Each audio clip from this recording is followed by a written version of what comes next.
G'day, folks. It's Vaughan McVilly here, and welcome to the Unbound Velo Podcast, where we talk all things gravel, road, crazy bike riding adventures, and getting the bike into all sorts of crazy places. Got a fantastic little episode for you tonight. I've got some awesome guests. We're talking about the latest and greatest new little gravel series, the Bushranger Gravel Series, brought to you by Graveluer. And specifically, we're going to be chatting about the Thunderbolts Adventure, Australia's toughest and hardest one-day gravel event you have ever seen. I've got a couple of guests to introduce. First off, the mastermind behind Graveluer, Mr. Mike Israel. The man that brings the stokes and the DJ, big old dusty Robbie Allen, and Australian superstar mountain biker and graveler, Johnny Odams. Lads, how are we? Going well. Thanks. And, very good. Thanks, Billy. Hey, mate. So let's get straight into it, Mike. Just tell us a little bit about, where did Graveluer, how did it all start? How long ago did it start? And then let's have a little bit of a chat about Thunderbolts. Yeah, Billy, thank you, mate. Look, firstly, just want to thank you guys, particularly Robbie and John, for joining us tonight. They've been long-term supporters of Thunderbolts and Graveluer, and Vaughan's, I guess, a relative newcomer to Graveluer and Thunderbolts, but it's just awesome having you on the team, mate. So thanks for this opportunity.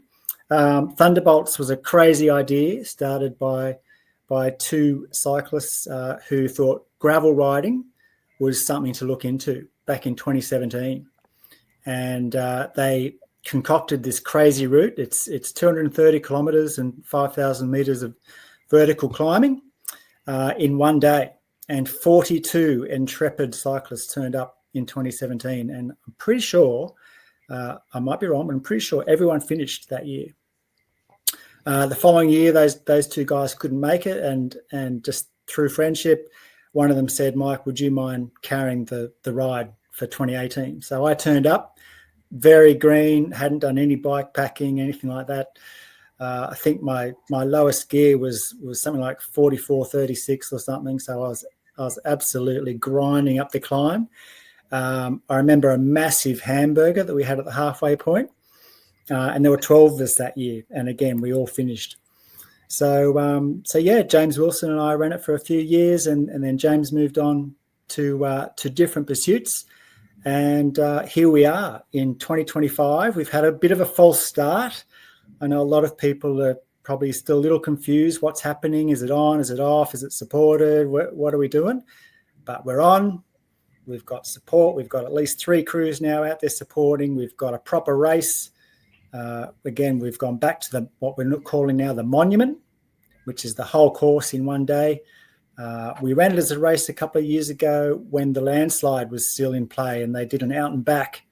So there are a number of people, including our very esteemed guest here, Johnny Odams, who have not done the classic loop up the main climb. So that's what's on for this year, plus the cult. And I don't want to steal all the thunder, but yeah, we'll talk about that later. Mate, and for those of people who don't know, where does the name come from? Why do we call it the Thunderbolts? Yeah, so Thunderbolts, there's a road up there called Thunderbolts Way that is named after one of our most famous bushrangers, Captain Thunderbolt. And he was a fellow who got around. He evaded the police several times. I'm pretty sure he never shot anyone, which is a good start. So yeah, a bit of a larrikin, bit of a character. Obviously, he was a bushranger, so he committed some fairly treasonous acts of robbery and so on. But quite a colourful character, and he roamed this area. That sort of North Coast and inland area. So yeah, we named it after him, Thunderbolts Adventure. Unreal. And Johnny, we were talking to you before that you actually have done the out and back, but never done the loop. Tell us a little bit about your experience when you did that, the first out and back one. Yeah, the out and back was a solid day out. The weather I thought was actually pretty good. I was prepared for far worse weather. Can obviously be pretty varied up there, as well as obviously like how much climbing there is there. So I had a little bit of a strategy. I knew there was a couple of hitters there on the day, and just let them do their thing and sit on the back until it was my turn, and then just ride away basically, and it worked out. Unreal. And Robbie, you've done Thunderbolts quite a few times. What's some of the highlights for you, mate, in this event? Never done the out and back or the monument. Always the 2 days. I look forward to the Saturday night and catching up around the fire. Having a great feed, having a few beers, and just getting and chatting to people of the same who are into gravel racing, gravel riding, bit of adventure riding, and just seeing amazing scenery. So yeah, Saturday night, I love it. Around a big bonfire, but 2 brutal days put together. Even if you split it up, you're putting 2 brutal days together. Some of the most horrendous climbs I've ever been up, especially when they had that landslide that first time. That was tough. And I remember seeing Johnny come past. I was going over the mountain on the Sunday, and I saw Johnny absolutely steamboating it on the way back, and he came past me on the way back, and I blew my mind that these guys were knocking out 230 Ks of the most horrendous, terrain to ride a gravel bike on. It was just so impressive. So I'm looking forward to Saturday nights. Campfire and seeing the familiar faces again. Now, talking about Saturday night, I heard that there's like some DJ decks going to be happening and like a massive, crazy, I don't know, we would call it like a doof dungeon or what's going on with that? A bush doof? No. We'll give it a crack. What is this thing? Yeah, that's it. Set up a smoke machine inside there, and all hell could break loose. But just definitely having if you've got a fire, you've got to have tunes. I might throw in a bit of Willie Nelson, a bit of country vibes, a bit of Johnny Cash. Just to get the heel tapping going on. No guarantees. Could drop some some wild bush disco. Unreal, mate. And I'm really looking forward to with the big monument happening, and so when we're seeing these guys coming back in, having all of the people there partying on and watching them come back from the massive ride, it's going to be absolutely epic with the tunes playing, the big bonfire, should I say? It's going to be unreal, mate. How would Johnny, just talking about if you're going to be doing the monument, what's some hot little tips that you can give people about how you get ready for such a big event like that? I think me probably have a solid look at the course, maybe do a bit of Strava stalking to see how big the climbs are, how long they are, maybe not the com time, but maybe someone of a similar level to what you're doing so that you can see where your training's at as opposed to where that sort of challenge is at. Number 2 that I would look at is obviously the weather. Probably be prepared for almost anything because that time that I did the out and back, it was lovely. And I think I only needed arm warmers at the start, but the next weekend it snowed. So I think be ready for that one. And then the third one is obviously the nutrition factor because fueling it and making sure that you can get through it is maybe harder than the ride itself is actually just keeping the fuel rolling in. Absolutely. And we've changed up the format a little bit, Mike, where we've now got a shorter out and back on the Saturday for the called the Colt, the 100K. Tell us about that. That's it, Vaughan. We've introduced a new course. It's still 91K, so it's still a decent ride in anyone's books. But I think, if memory serves me right, I think it's about 1,500, maybe 2,000 meters of climbing. So nowhere near the sort of climbing, that we're used to in Thunderbolts. Starting, finishing Gloucester, it is a loop. It'll feature Mud Hut Road, which is a really beautiful dirt road, very quiet road. And you basically take a right off that main Barrington Tops Road. Just before the main climb starts, you take a right and head up Mud Hut Road, which is probably about a 3K climb. Pretty gentle gradient, really nice climb, and then wind your way back to Gloucester. And it actually does overlap with the last 20 or 30K of the monument.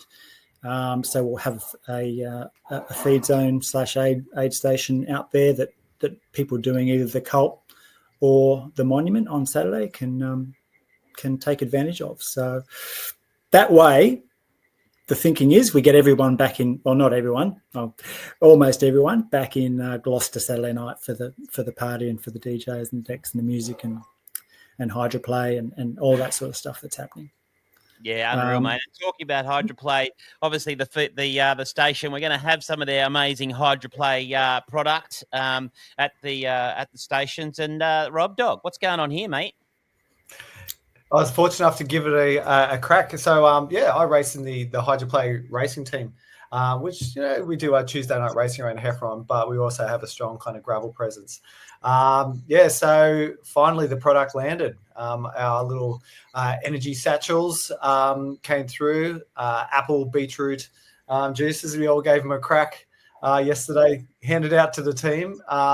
And it was a sight to behold. It was absolutely firing. We ended up winning not only our race, which is the B grade race, but the entire Tuesday night Heffron, the last one of the year. So the proof's in the pudding. It gave us some extra beans. But no, it's a great product, and they've been super supportive of not only our team, but just cycling events in general. And it's great. It's fantastic. They're lending some support to this event. It's fantastic. Yeah, awesome, mate. And Johnny, let's talk about mindset. Like, as you said, the weather can come in you from sideways and left and right, and probably maybe all three of you. Like, even last year, Robbie, we had some pretty brutal conditions on that first day. But to start with you, Johnny, let's talk about mindset. Where what are the important things when things get you down? How do you keep going? I always break the event down into smaller sections or segments. So that I know, like, if I'm feeling terrible at one spot, I'll be like, I know that there's like a nice easy bit coming up, or having that course knowledge and I suppose experience out there of like, that you're going to feel shit at some point. So be prepared for it. And the other thing that I always sort of mentally do is like, be prepared that something will go wrong. You just need to be ready for whatever it is. So if you have a day where you have nothing go wrong, that's a win. It's smooth sailing. It's like getting the perfect wave. So, yeah. Unreal. And Rob, you're carrying a speaker on your bike. Yes. Last few years we've managed to get a speaker on. It's definitely a morale booster. I've heard at drink stops that people were in absolute despair, physical and mental despair, and they heard some deep house tunes coming from afar, got closer and closer, and they said it just lifted their spirits. So yeah, I'll have it in my back pocket for sure this year again. It's great. It helps me, and it's we get a little disco going along the track at 20k an hour. It's good fun. And Mike, how important is the community and all of the riders that come on these events? Well, that's really the genesis of Graveluer. Right. It was all about community. It was all about building a community of diverse riders who just want to go away and ride their bike. They can bring their fat bike, their dually. They can bring, hybrid gravel bike, whatever they want. They can wear whatever they want. Everyone's welcome. So that to me is community, and that's been reflected over the last 9 years that we've got such a diverse following. We've had people on adaptive bikes. We, not to put too fine a point on it, but we get a lot of females turning up to our events because they feel safe, they feel welcome. They bring a couple of girlfriends and they have the best weekend. So we do actually have our first female entrant in the monument this year. Woo-hoo. So, she was a little bit nervous, asking, should I do it? And I said, look, absolutely. You've got the form, you've got the pedigree, you've done 3 peaks, you've done some Ironmans, you've done some good events in the past. Come and give it a crack, and I guess the other part of the community is we're always there to pick up the pieces. It's going to be a bit trickier doing the support this year with a super cheap entry fee. But we'll be there, and we always find a way to get people home. So don't be scared. Come and give it a crack. Be part of the community. Mate, absolutely. And let's just have a talk about the super cheap entry fee. Now, I've done nearly every gravel event I could do in the last 12 months. Absolutely love it. Absolutely love the community. Absolutely love your events. Mary's Mayhem last year was just a belter of a weekend. I cannot wait for that one. It's in August. But, we're typically, with most events, gravel events, we're used to paying 150, 180, 200, 250. I can't remember an event that was anywhere remotely close, even under $100 for a long, long time. $50. That is so cheap. It is. And look, we did that for a reason. Some people also are scratching their heads about that, but a couple of reasons. One, we were really struggling to get a caterer to do the job for us in Moon and Flat this year. We're also aware that bathrooms, toilets, showers, all that sort of stuff was pretty subpar. We had some feedback about that. Some people didn't care, others did. And frankly, I wasn't all that happy last year with the facilities. And it being such a remote location, it's very hard to get better facilities in there. And then there's the timing and the photography. And we were just adding so many trivings and the price was going up. And I thought, you know what? Let's just pare this back. Let's just go, right, it's $50. We'll do the support, but you come ride it, again, unsupported, get my apostrophes in there, ride it if it's unsupported, but be confident that there'll be a car out there, there'll be people out there, bit of water, bit of mechanical support, and we'll get everyone home. We made it earlier. Last year, people complained about the date and the cold, so we said, all right, we'll bring it back a few weeks. So we've done that. We've made it cheap. All we need now is people to come. Absolutely. And entries are open right now. You can go to graveluer.cc and enter for just $50, the cheapest and coolest and funnest gravel event this year, I reckon. All right, lads, a couple of little last shout-outs. What are you most looking forward to, Rob Dog, for the 2025 edition of Thunderbolts?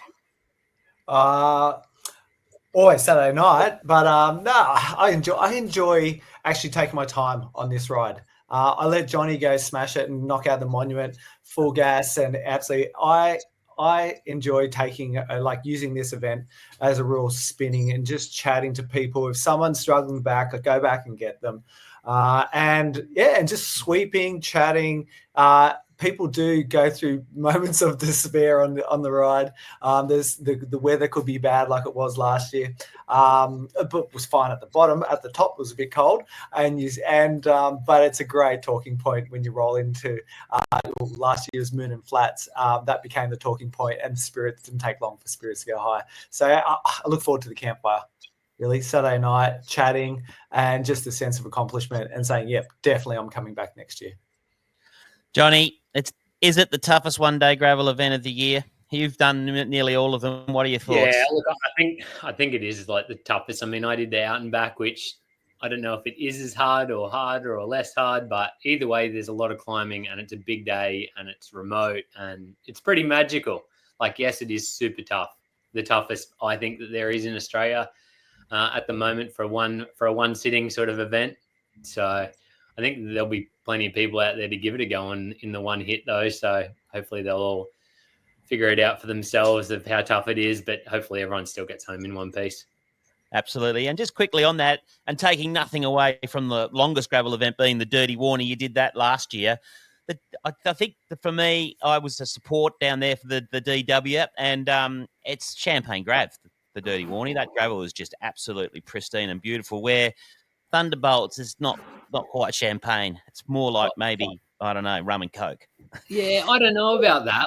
The year that I did Thunderbolts, I thought it was the gravel was really good. It was super smooth. There was some slick mud bits, but I think the actual gravel roads on Thunderbolts are hard to beat. Unreal, mate. You're a freak. Just behind me. Look at what he's got in his back. And you can't discount. No one's talked about the scenery. It is remote, but some of the most beautiful Australiana scenery is just from go to woe. It's amazing, and it's really memorable. And what about you, Mike? What are you looking forward to most this year? Look, I think every year I just look forward to people lining up, the you can almost smell the adrenaline, if I can say that. People get really excited, really pumped that they're there. And as we all know, half the battle is just getting to the start line, getting your bike sorted, sorting out your gear, your food, what jacket am I going to take? That's half the fun and it's half the effort. But yeah, once people are on their way, just seeing smiles on faces, they're out there, they're having an adventure and they're having a crack with their mates. There's just nothing better. Unreal. All right, lads. Well, I want to thank everyone for your time and for coming on this little podcast. We'll get it out to as many people. You can enter right now at graveluer.cc. It's only $50. Get all of your family and your friends to come out for arguably the best and most fun little weekend on two wheels that you'll ever have.